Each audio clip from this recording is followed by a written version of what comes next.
We have the amazing Bonnie St. John with us today, and I just couldn't be happier to introduce her to your world. She is a true national treasure, and there's not enough that I can even possibly say that would be equal to the woman and the woman of God who she is. Bonnie St. John is a absolute amazing American Paralympic skier. She's won a bronze and a silver medal. She is the first African-American to win that's right, thank you. Please hold that up. Hold it up proudly. She's the first African-American to win a winter medal in the Paralympics. And she also is an author, a speaker. She's a Rhodes Scholar. She graduated top of the class, Harvard, magna cum laude. Today, we want to honor, in this month of Black History Month, we want to honor Black heroes. And I just have a question for you as we celebrate this Black History Month. Can you give the name or the background of someone or something that's been an inspiration to you as an African-American woman? You told me you wanted to ask me that today, and that is such a hard question because there are so many, and we're all celebrating Martin Luther King, and kids learn about Rosa Parks. And my mother was certainly somebody who I admired as a Black woman who went through segregated schools and had to overcome so much to get her PhD and become an educator and change lives. But I think the person I'm going to highlight for Black History Month is my friend Terry Sewell, who was elected to Congress in the great state of Alabama. And she is the first African-American woman to serve on a federal level in the state of Alabama.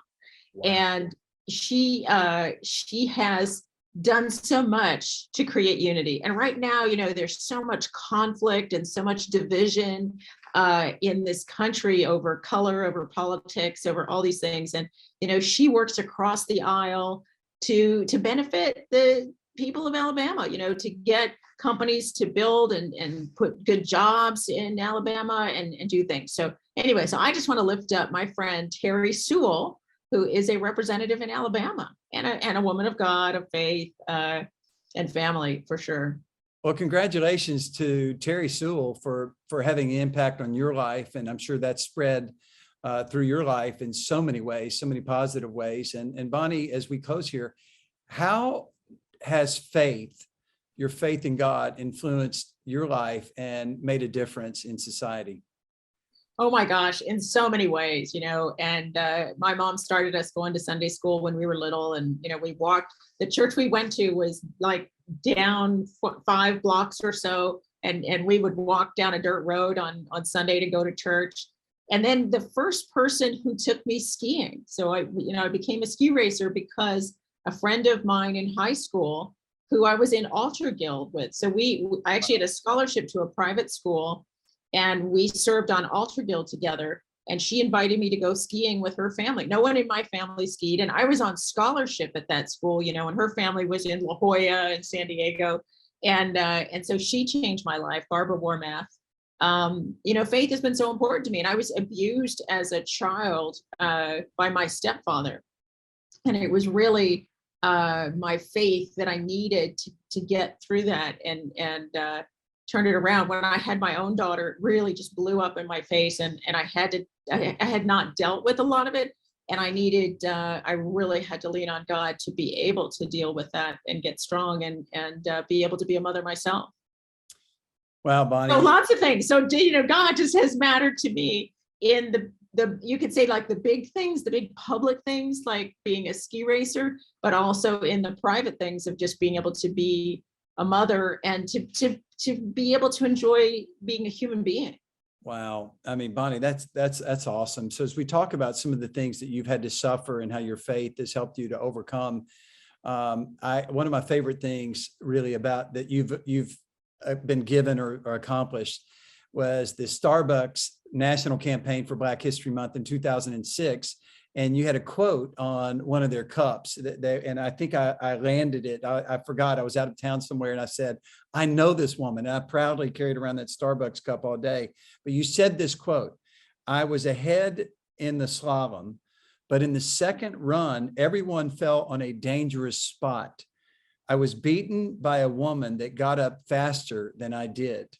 I learned that people fall down, winners get up, and gold medal winners just get up faster. That must have been the time you won a silver medal. What was that like, that Well, moment? actually, it was the bronze. So I was in the slalom, and I had the fastest time in the first run, but it takes 2 runs. Some events you just go with 1 run, but this was an event where it's 2 runs combined time.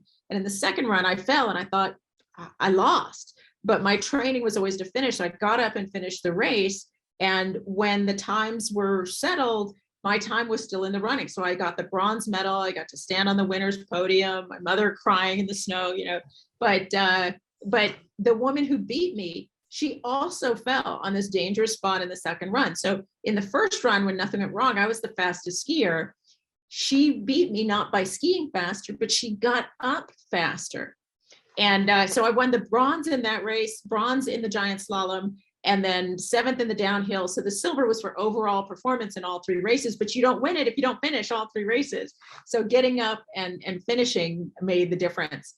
And, for me, that is a story of faith, right? Is that when we understand that we all fall down, it's not that you're not going to fall down, it's that we have to get up.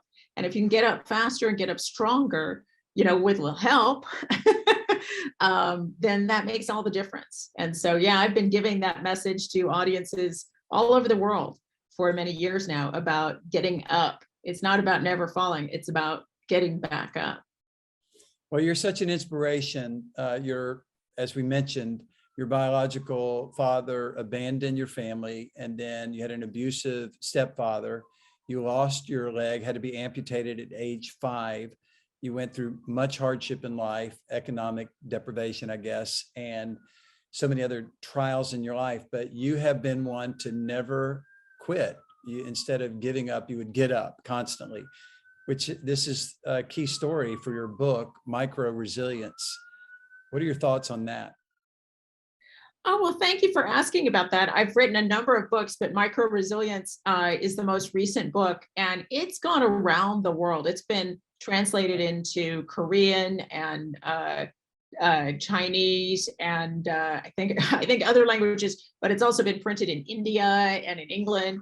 And I think it's because we all need resilience, especially what we've gone through with this global pandemic, as we've had to pivot and, figure out how to keep our families safe and our jobs working. And, we all need to figure out how to be resilient in a way that's consistent with, our needs, our families, and our beliefs.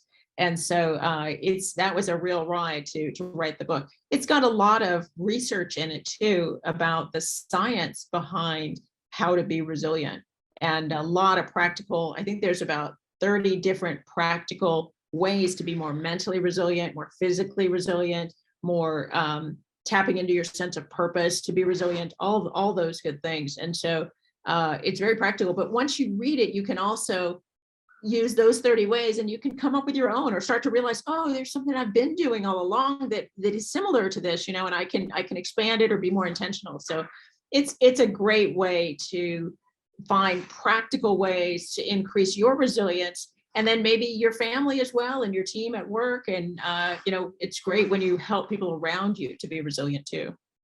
Exceptional, Bonnie. Thank you. And it's a bestseller book. As she mentioned, it's traveling the globe, going around the world. I'm sure we can pick it up at Amazon. We have a copy.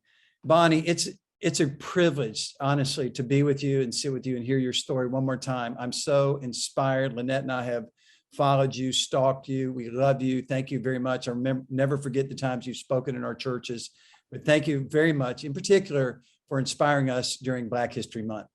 Thank you so much. It's an honor to be a guest at Every Nation New York City, and the phenomenal work that you're doing for so many.